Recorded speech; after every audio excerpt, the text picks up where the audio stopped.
ஒரு பிரச்சனை வந்தா நீங்க எப்படி சமாளிக்கிறீங்க?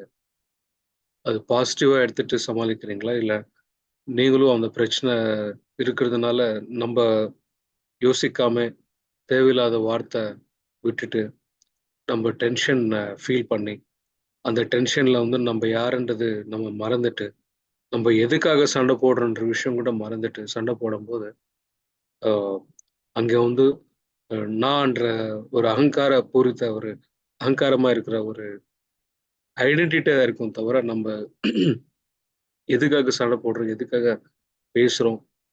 எந்த பர்ப்பஸ்க்காக நம்ப எந்த ப்ராப்ளம்க்கு என்ன சொல்யூஷன் தேடுறோன்ற அண்டர்ஸ்டாண்டிங் இல்லாம பேசிக்கிட்டு இருக்கோம்.